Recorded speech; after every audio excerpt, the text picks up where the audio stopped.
Back on October 4th, I got what looked like a sponsorship email. But right away, I knew it was fake, so I decided to reply and then see where it would go. Long story short, they sent me a link to download a file and also gave me a password to extract it. Quick heads up though, if someone sends you a password to extract a file, do be careful because it's usually a red flag for malware. In today's video, we'll be investigating this together using the SOC simulator inside the MyDFIR SOC community. And if you want hands-on practice working alongside with other aspiring SOC analysts, so you're not learning in isolation, then visit the link in the description or head over to school.com/MyDFIR. With that being said, let's get right into it. Over to our school community. Roughly around 10 days ago, I did receive an email from somebody that wanted to collaborate, and I thought it would be a great opportunity for the members to investigate and see what they can come up with. And just as an FYI, I did go ahead and execute whatever I received within the phishing email inside one of our computers. That way we can identify and try to follow the chain of events of whatever occurred upon execution. And this right here is the email that I received. So if we take a look at the first field, we do have the return path. And this is going towards Chelsea 198013 at liberal.it. Delivered to, we can see that it is delivered to my inquiry email, which is inquiry@mydfir.com.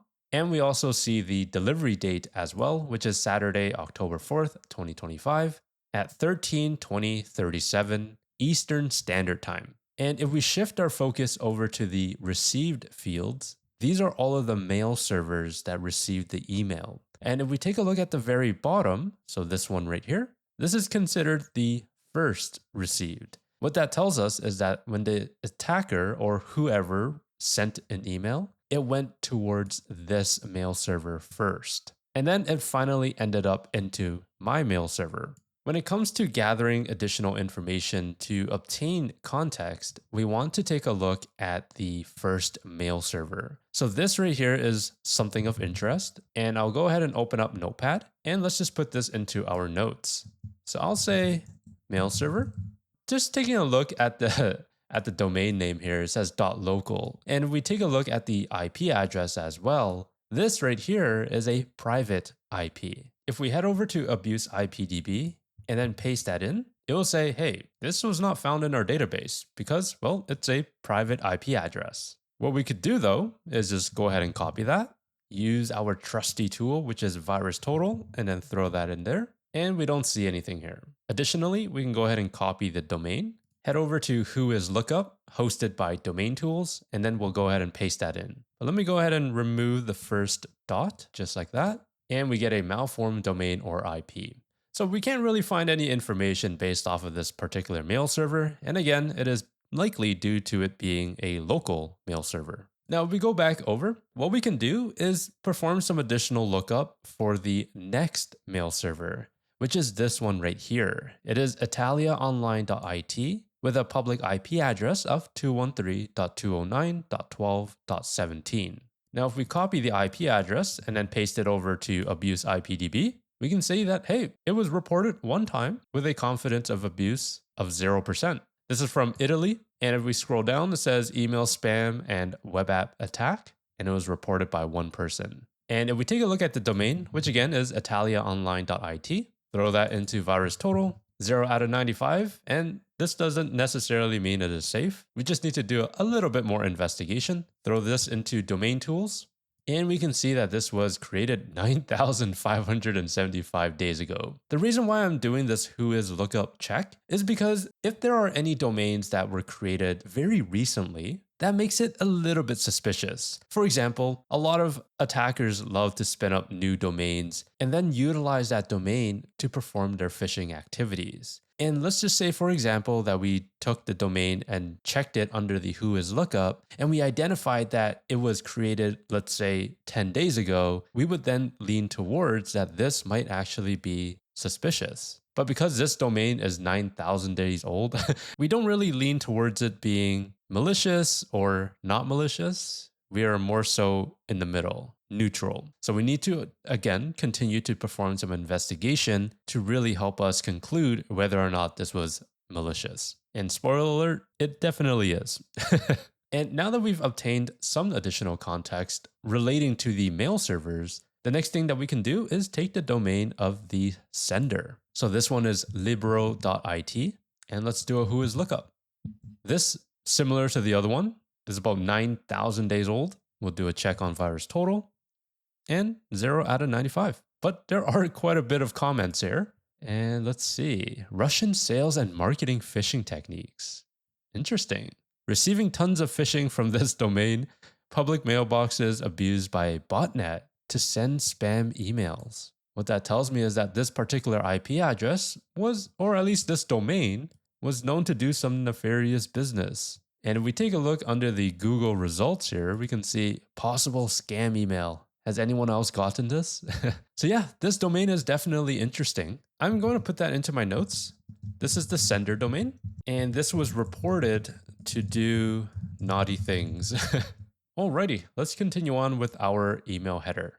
If we scroll down, we can see the from and to, the message ID, and taking a look at the subject here, we do see re:. Whenever you see this, you can infer that this was a replied email. And it says collaboration opportunity, driving creative impact and global reach E. Looking at the X headers here, we have an X mailer. So they use the Open Exchange mailer. What is that? I'm gonna copy that and let's paste that in here. What is Open Exchange mailer? The software includes a set of applications for email contacts, calendars, integrates message streams from Gmail, Hotmail, Facebook. Oh, okay. So it's kind of like a all-in-one platform for emails and contacts/calendars. Okay, that's good to know. We do have the originating IP, so exactly where did the sender send their email from? And I am going to put this into my notes and type in originating IP. And let's do a little bit of lookup here. Ooh, we see this from Netherlands, and this is from UltaHost. Okay, let me go ahead and copy UltaHost, and I'll just say ISP, paste that in, and this is from the country Netherlands. So what this tells me is that the attacker had a public IP of 185.82.73.210, and that was where the email was originating from. If we scroll down, we can see the content type, which is text plain, and we're getting into the body of the email. It says, "Dear partner, thank you for your interest in partnering with Xiaomi," and they provide us with a URL and a password. So the URL is pp-mi.website. Now, if we search that up over to our domain tools, we can see that, hey, this was created 24 days ago as a recording. And if we take a look at the exact date, this was created on 2025, September 20th. And I received the email on October 4th. If you recall, I did mention that whenever we see domains that were created recently, then it is quite suspicious. Because again, a lot of attackers love to use recently created domains to perform nefarious activities. And we can clearly see an example right here. This was created 24 days ago as a recording, and that is fairly recent. Of course, compared to the 9,000 days old domain that we saw earlier. And because it is so recent, I am now leaning towards that this is definitely suspicious. If we take a look at the snapshot over to the right that domain tools have captured, we can see that this right here is a Cloudflare CAPTCHA. So what they're doing intentionally is making sure that whoever accesses this site, they need to perform a CAPTCHA in order to see the contents. And if we head back over to the email header, I believe we kind of got the meat of the entire email. I mean, we have our domain and the password for the archive as well. So if I just scroll down just a bit here, we can see that, hey, here's the pricing. So you get 500, 1,000, 2,000, 3.5, etc. And please complete and return the signed documents within 5 business days. So it's giving us some kind of sense of urgency. And looking at the email here, this is actually different from the other one that we saw earlier. Let me put this in my notes. And just to show you, if I scroll all the way up, we can see the email right here. It is completely different. This one is Chelsea, and this one is Madela. Madela? You know what I mean. I'll paste that in there. And the reason why we're taking these notes is because now with the additional email that we've identified, we can then, again, if we have an email security gateway or maybe our emails are being forwarded to our SIM, we can then search for these email addresses to see who else received an email from them. In addition to that, we can also search the domain as well. Because what if my particular email, which is inquiry@mydfir.com, yes, they received emails from these two email addresses, but what if, let's say, I don't know, test@mydfir.com received an email from bob@liberal.it? Then I wouldn't have caught it if we were only looking for these two email addresses.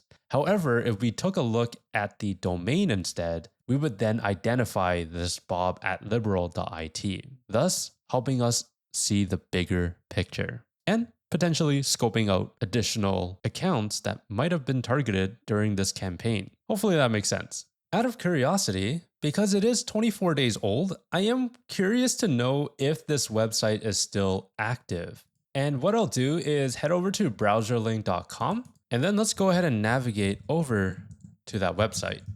And this is what it looks like. This is a Xiaomi page, or at least a fake Xiaomi page with about, market merit, market demand, and partnership.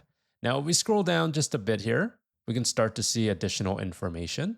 And we do see, 256 active authors. And they try their best to make it look as realistic as possible. And finally, at the bottom, we do have the download file. So if we download this and then click on download the file, it would then start to download the archive, which is what we can find right here, the brand assets company.rar. And if you recall in our email, they provided a password for us. Now, if I go ahead and open this via 7-zip and extract it, it is going to say, hey, you must enter a password. Now, I'm not going to enter in the password here because I've already entered it in our test machine. We go ahead and close out our browser link. And now let's head over to our XDR platform. Go into our hunting, advanced hunting. And the goal here is to start following the chain of events to see what exactly upon execution did that particular executable do. To get started, I am going to use the device process events table, and I am going to create a time filter where I am looking between date time 2025 10:04, and I ran this sometime around 17:30 UTC time, so 5:30. And I am going to say date time, and then let's do October 4th, and I am going to do 18, which is 6 p.m. Now I'm going to close this out, and let's expand this. So let me go ahead and scroll down until we reach our file of interest. And if we take a look, it is this one right here. So I'll go ahead and click on it to expand the record over to the right, and then we can see a process tree. So from the explorer.exe, we went ahead and simply double-clicked the file. And if you take a look at the image file path, I want you to pay close attention to the file extension. It is a .scr. What exactly is that? Well, let me go ahead and search that up. SCR file extension.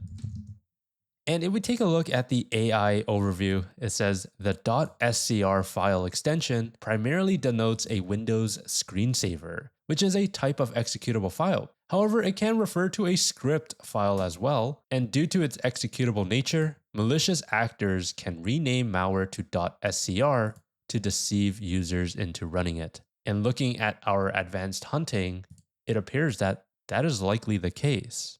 Scrolling down, we do see a signer of Adobe Systems, and this is invalidly signed. So this is the certificate. So an invalid certificate. Virus total detection of 28 out of 72. When I first received this email and performed some initial analysis, virus total actually didn't have 28 out of 72. In fact, I believe it was undetected. I'm pretty sure I took a screenshot, and if I did, I'll put it here. Scrolling down, we can see that the process version info, so the information about this particular executable, is acrord32.exe, aka Acrobat Reader 32. It has a process identifier of 556.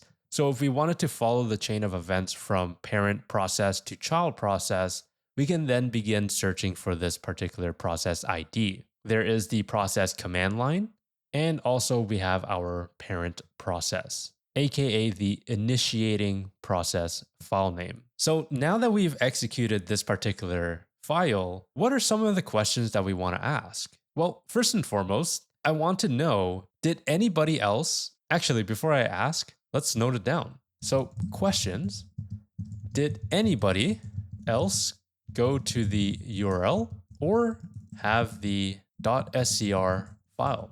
The reason why we are doing this check is to identify scope. We don't want to have tunnel vision and only focus on one particular asset. Instead, we want to expand and see what other assets might have reached out to this URL or might have executed a similar file. And by building up this habit, it will reinforce your methodology to make sure that you're not missing out on anything else. Another question that I have is, upon execution, what did the file do? So for example, did it call out to external IPs/domains? Did it drop any files? Was any persistence established?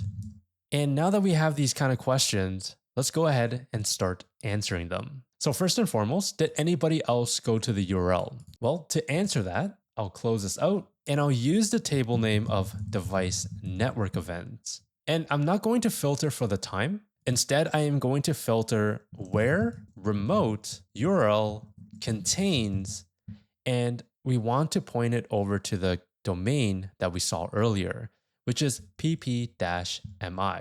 If we really wanted to, we can type in .website as well. But for now, let me just go ahead and type in pp-mi. I am searching for the last 30 days, and we can see here that there are two events where it is only the MTS-PC-2 device name reaching out to this particular URL. So to answer my question, no, only MTS-PC-2. Okay, what about the SCR file? So I'll just write a question. Does anyone else have the .scr file? Well, let's go and do that check. I'll go back over to the device process events, and my goal here is to obtain the SHA-256 hash of this particular file. So I'll say where file name contains, and then let's do Xiaomi, because we know that that word exists in the file name of interest. And as you can see, under the file name, it says Xiaomi_presentation_catalog advertising and promo content.scr. Now, if we look over to the right, we do have our SHA-1 hash, SHA-256, and an MD5. So I'm going to click on the SHA-256 hash, copy it, and now I could say where SHA-256 equals, and then let's paste that in. The reason why we're looking at the hash instead of the file name is because if I were to rename the file name to test.scr, we are not going to find that particular file if we are only looking for Xiaomi, because Xiaomi doesn't exist in test.scr. But if we search for the file hash instead, we can then cover our bases. Even if the file name was renamed to something else, we would still be able to find it using the file hash. I'll go ahead and remove the time filter and put it to the last 30 days again. And if we run it, we only see MTS-PC-2, which proves that this device was the only one that executed this file. Now, what if we wanted to figure out whether or not the file existed on disk but wasn't executed yet? What we can do is check the device file events. And then I'll say where, file name, and let's do contains for now, and I'll say Xiaomi.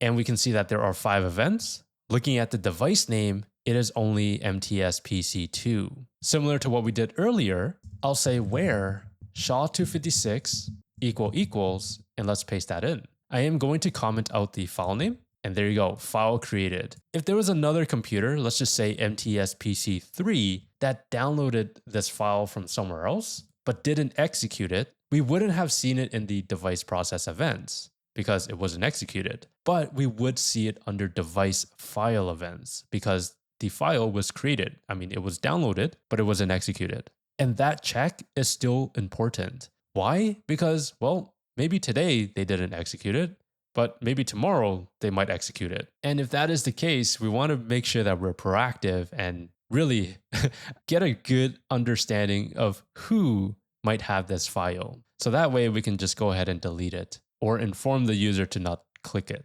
whatever your process is. Now, if we go back over to my questions, does anyone else have this file? No, only MTS-PC-2. Upon execution, what did the file do? Okay, let's take a look. If we go over to the device process events, I am going to search that up. And actually, instead of searching the file hash, I am going to say initiating process file name. Why? Because initiating process file name is the parent process. So whenever we want to identify what exactly did this process do upon execution, we want to search where the file of interest is the parent process. And to do that, we utilize this field name, which is initiating process file name. Now I am going to change this to Xiaomi. Xiaomi. And instead of equals, I am going to say contains. And I'm not going to filter for the time, just in case. And we only have one item. And this particular file upon execution created a child process of werfault.exe. Now, a lot of attackers can abuse werfault.exe and spawn additional child processes under this, which can then execute additional malicious code. So this blog is from Hexacorn, and Hexacorn does a really good job on talking about the werfault command line switches. And if we take a look at the first paragraph, it says, I posted about werfault.exe a couple times before. Some of the posts focused on persistent mechanisms. So what this tells us is that werfault has the capability to perform persistence, and it does some lol-binish behavior. But in this particular blog, Hexacorn is going to dedicate some time to describe the actual command line arguments. And if we scroll down, it says the key to understanding werfault.exe is to focus on the first switch being used. Looking at it, -E, there is -K, -P, PR, etc. If we go back over to our advanced hunting, and if we look into the command line arguments, which is right here, so I'll go ahead and expand that, we could see the first command line flag is -U. And if we look, it is user mode. So -U, -P, and -S.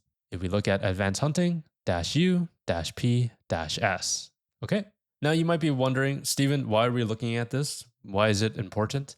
Well, again, because werfault is abused by attackers. They like to utilize this because, hey, it's a normal Windows binary and it can look legitimate. So why not? And before we move on, I do want to take a step back because this can be a little bit confusing, especially if you're not entirely sure what werfault.exe even looks like. Have you ever clicked on an application and then a couple seconds later, you get a pop-up window saying application error? Click on OK to terminate the program. This right here is werfault.exe. And by knowing that, what can we learn from it? Well, if we take a look at our advanced hunting again, we can see that our Xiaomi.scr process spawned a werfault.exe. We could infer that the malware failed to run because it spawned a werfault.exe. However, as I mentioned before, attackers like to abuse werfault.exe and spawn additional child processes under it. So why don't we go ahead and search up for that process ID of this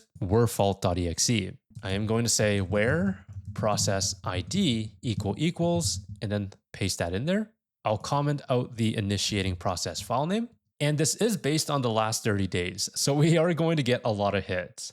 So instead, let's zone in to our time of interest. And we only see one event. And that is because I did not say initiating process ID. So we want to find anything that was spawned from our werfault.exe. And nothing was spawned. Okay, so what that tells me is that our malware crashed. But it doesn't necessarily mean that nothing happened after that execution, because depending on the file size of the malware, it can contain a bunch of instructions. For example, it might have, I don't know, let's say 5 different phases. So phase 1 maybe reaches out to a command and control, downloads something. Phase 2 runs a bunch of discovery scans. Phase 3 creates a scheduled task for persistence. Phase 4 copies the binary into the temporary directory, and phase 5 maybe load an additional DLL somewhere. So with those 5 phases, perhaps upon execution, it successfully completed phase 1, but then it failed on phase 2. Again, does that mean it failed? I mean, overall, yes, but there might still be some lingering activity upon successful execution. And that is what we want to make sure to uncover. Hopefully that makes some kind of sense. To summarize, you want to make sure that whenever you're investigating a file of interest and it spawned wordfault.exe, it can mean 2 things. 1, the malware or file of interest failed to launch, or 2, the attacker is utilizing wordfault to spawn an additional child process to run additional malicious code. And as long as you search the wordfault process identifier as the parent process, you can then identify if there were any child processes spawned from that wordfault.exe, which in our case, we did not see anything. So that means that we can infer that our application or file of interest simply failed to execute. But again, it doesn't necessarily mean that it wasn't able to accomplish something before it failed. So we need to cover our bases to make sure that whatever that something is identified. And how do we do that? Well, we can continue to look at different tables. For example, we do have device file events. We also have device registry and device events. If we go back over to our notes, it says, upon execution, what did the file do? Well, it spawned a wordfault.exe, and we are going to infer that it crashed because no child processes from wordfault was found. And that is all we know by simply searching the device process events. But what if it dropped a file, or what if it communicated to a domain? So what we can do is utilize the device network events table, and I'll say where initiating process file name contains, and let's do Xiaomi. This is for the last 30 days. And look at that. So on October 4th, 2025, 5:44:51, it reached out to this IP address of 31.172.80.212. And you know what? Let me start creating a timeline. So it reached out to 31.172.80.212. Just in case, I'm going to run a quick abuse IPDB. And hey, it's going to the Ulta host. And we saw this earlier, or at least we saw the same ISP earlier. And that was this one, the originating IP address. It's from Ulta host as well. I'll just say outbound connection. And then a second later, it reaches out to 69.4.232.9, which is polygon-rpc.com. And I'll put in the time there. Outbound connection. And this is towards Polygon. So polygon-rpc.com. And out of curiosity, what exactly is this? So there's 0 out of 95. Let's open up BrowserLink again, and I'll paste that in here. And here we go, Polygon RPC endpoint. From the looks of it, it seems to be something related to cryptocurrency. As we can see right here, over to the left, we have Ethereum, BSC, Core, and yeah, just a bunch of different cryptocurrencies. Why is it reaching out to that? Perhaps it has something to do with crypto mining or cryptocurrency. Who knows? Maybe we can find additional information once we search up the file hash. But we know that upon execution, it reaches out to these 2 domains. And since I am building out a timeline, let me go back over to my device process events. And let me just copy this out. This was wordfault.exe, application, crash. I'll remove the initiating process and just say where file name. And this was when our file was executed. I'll copy out the actual file name. That way it's easier to keep track. .scr was executed.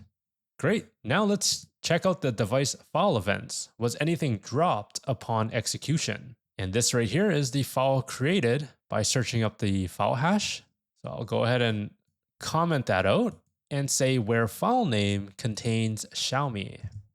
And there really isn't anything else. I mean, there's this robot vacuum.mp4, tv.mp4, So instead of saying where file name contains, I am going to say where initiating file name. Whoops.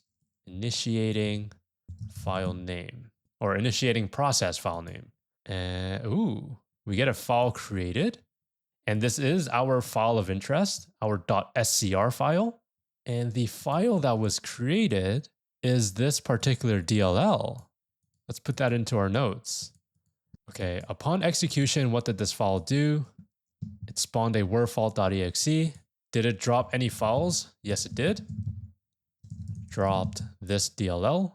Did it call out to any external IPs? Yes, it did. It called out to two IPs, 31.172.80.212 and 69.4.232.9, where the domain is polygon-rpc.com.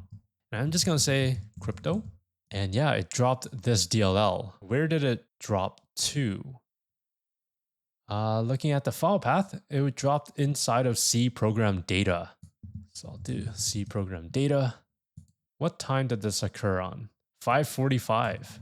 And if we take a look, that's where the werfault.exe application crashed. So maybe after creating this DLL, the malware just died. So it didn't really complete unless the malware was just instructed to download this DLL and then die. You don't really know unless you actually perform some kind of reverse engineering, but based off of the analysis from the logs that we have, that's at least what it looks like. Looking at the virus total detection ratio, we have 0 out of 0. So virus total does not detect it, or at least there are no vendors that detect this as malicious. What if I say initiating process file name is this? Okay, nothing. What if I just search for the file name? Yeah, okay. So it only had the file created, but what about device network events? Nothing as well. And the device process events? And nothing. What about initiating process file name? Nothing. All right, so we know that there was a DLL dropped, but there is another table, or at least there's two tables. There is device events and also device registry events.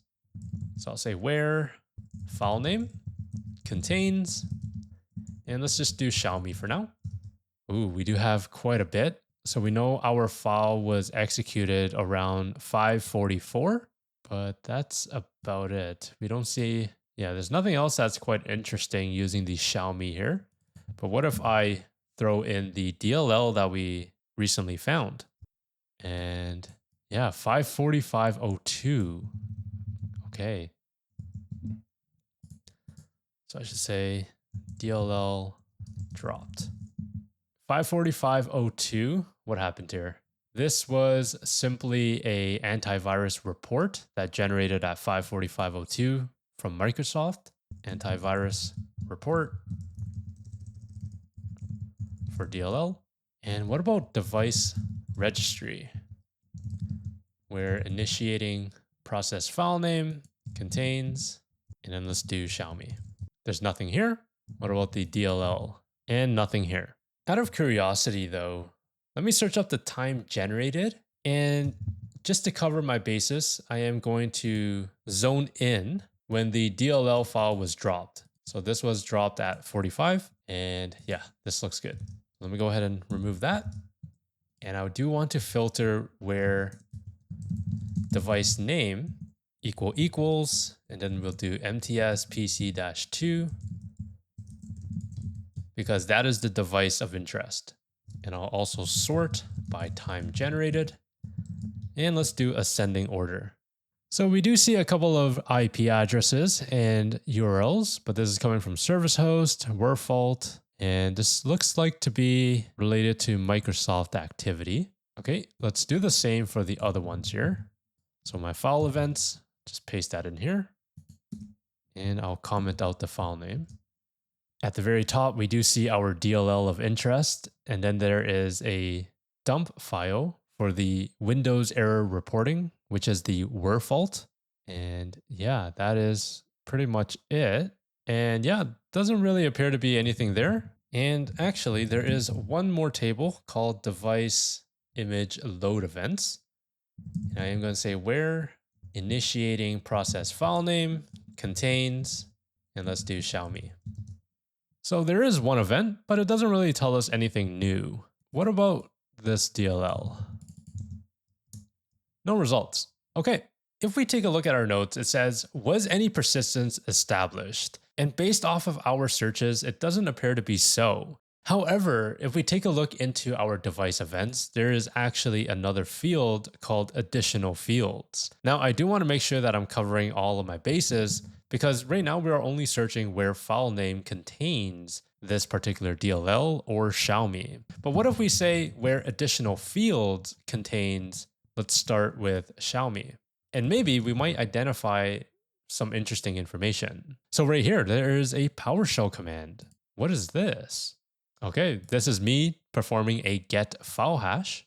And then the next one is setting the location towards the directory of where the Xiaomi is located. So those were the two things that we pretty much missed if we didn't look for the additional fields. And that is a tip for anybody listening. If you search inside of device events, you want to also look into the additional fields because it can contain a lot of information. Now, if we search this DLL, we can find one item, and this occurred at 5:44:52.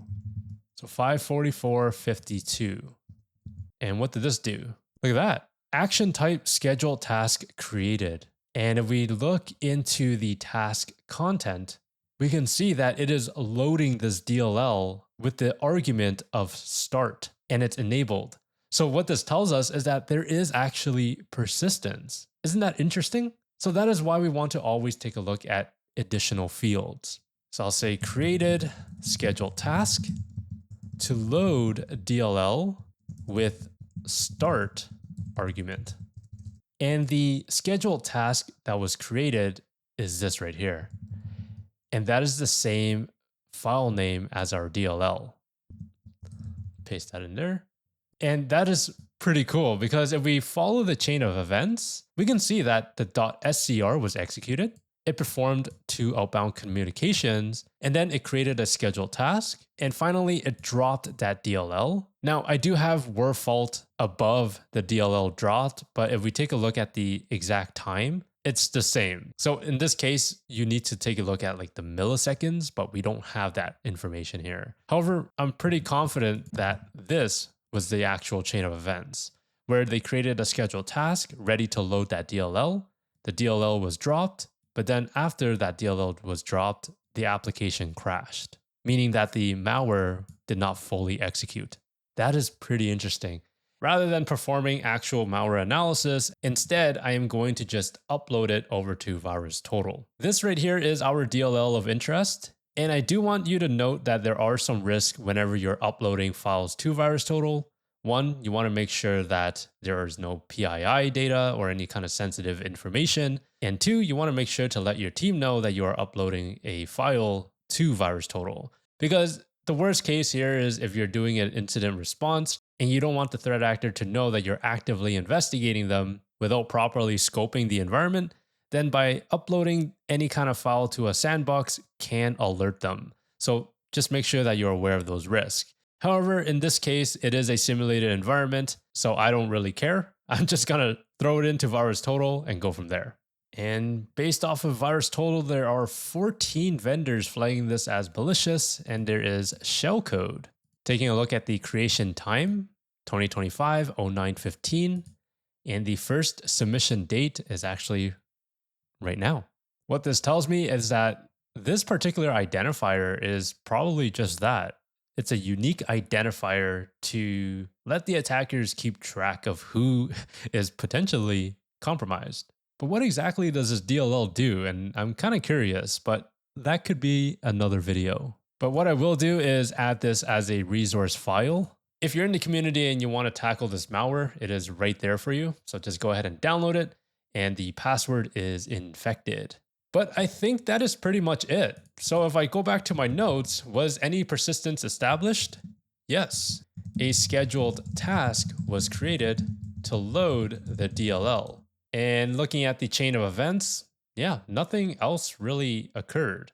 The next thing to do here is to create an investigation report. So put all of the findings into a report and provide recommendations/next steps. Once I have that, I can then provide you with feedback on what you did really well, what needs to be improved, and what you can add to provide additional value. I hope that you found this very informative, and thank you for watching. Really quickly, I couldn't help myself. I went ahead and executed that DLL file using the start argument, and it created an incident called multi-stage incident involving defense evasion and discovery on one endpoint.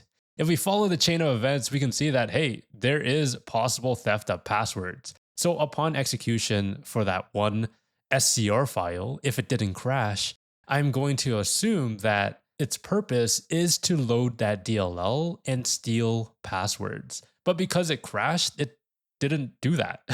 So instead, I had to manually execute that DLL in order to see what would have occurred. And if we look at the very top, there is suspicious system hardware discovery, there was a process injection, and then finally credential theft. And if we look at the timeline, we can see that LSAS attempted to decrypt credentials from the web browser, and there is Explorer performing system discovery commands, and our run DLL is running some interesting discovery commands using WMI. So it's doing a system hardware discovery, as we can see, select volume serial number and processor ID. And this was all from the DLL execution. And yeah, if we scroll up, we can see that there is a run DLL32.exe establishing an outbound connection towards 208.65.176.248. Could be something new, but we do see another polygon-RPC that we observed earlier, and the same 31.172.80.212 IP address, and more credential theft activity going on. But yeah, overall, really cool. That is very interesting to learn, and I'm happy that I ran it. We found out that this was essentially an info stealer. Now that was a fun investigation. And again, if you're feeling stuck or you're just not getting enough practical hands-on experience, then the MyDFIR SOC community might be helpful for you. We worked through multiple investigations like this one together, so you're not figuring things out alone. In fact, I do want to share a couple of reports that were done by the members inside the community for this particular investigation. And honestly, it is quite impressive. Let's start off with the first member, who is Shahid Ali, and this right here is his investigation report. Taking a look, he has his findings, so the confirmed phishing infrastructure and the malware payload that he identified. Scrolling down, we can see what the file was for, how the attack works, and its expected malicious behavior. There is also a template that I did provide all of the members, which allows them to structure the report in a, structured way. So for example, they do have the investigation summary. So what exactly happened? And then we go into the 5W1H, which is who, what, when, where, why, and how. As we can see, we got the who, what, when, where, why, and how. And he does expand just a bit on the how here. So there's the infrastructure setup, social engineering, evasion tactic, malware delivery, obfuscation, and urgency creation, which is quite a nice touch. Finally, we get into the recommendations. What are the immediate actions within 24 hours that we need to do? Here he mentions to block malicious indicators, and he lists out the actual domain, the IP range, and the file type. Now, of course, we need to be careful with the IP range and the file type, because if we just blindly block, let's say Cloudflare, for example, then that could actually cause more harm than good. Same goes for the .scr file. And you do need to baseline your environment because they are all different, but just keep that in mind. We have the user notification, email security enhancements, and to finish off the report, Shahid provided us with some of the screenshots that he had taken during his OSINT. Before I move on to the next member, very quickly again, we always want to be careful with blocking these malicious indicators. And on paper, it might sound like a good thing to do, but there are some real life implications if we just blindly block it. And that is Shahid's report. So you can see here, he did have some questions about finding additional information, such as the source for downloading the file. And then I provided him with some guidance here. So that's something that we do in the community itself. Moving on to the next member, who is Sayo. So this is his report right here. We have the message headers and the key fields. So this is laid out pretty nice. We also have the authentication, so your SPF, DKIM, and DMARC. He provided us with the SHA-256 hash, and then we get into the findings itself. along with the 5W1H, which again is who, what, when, where, why, and how.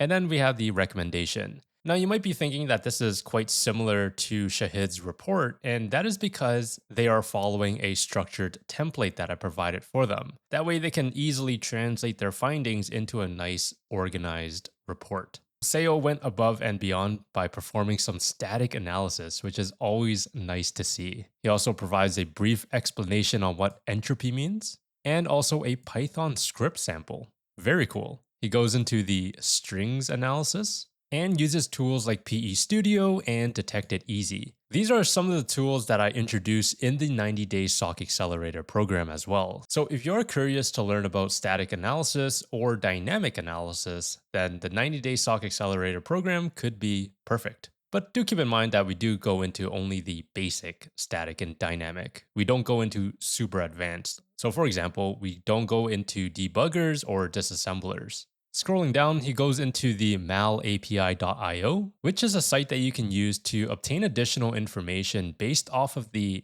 library and function name. Then we have our PE Studio, and finally ending off with his OSINT investigation.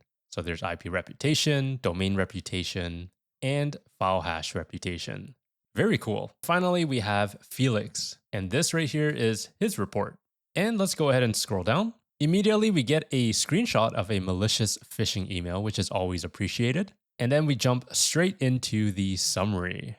Right underneath it, we do have a message overview. So Felix's structure is a little bit different, which is perfectly okay. And notice that he listed down some of the key fields that he's identified when he was analyzing this email. Scrolling down, we have technical indicators, which is cool. So these are the IOCs, the sending IP, which is listed right here, sender domain, we got our malicious link, and then we get into content analysis. Felix utilizes urlscan.io to scan the domain of interest, and then he provides a nice little summary about his findings.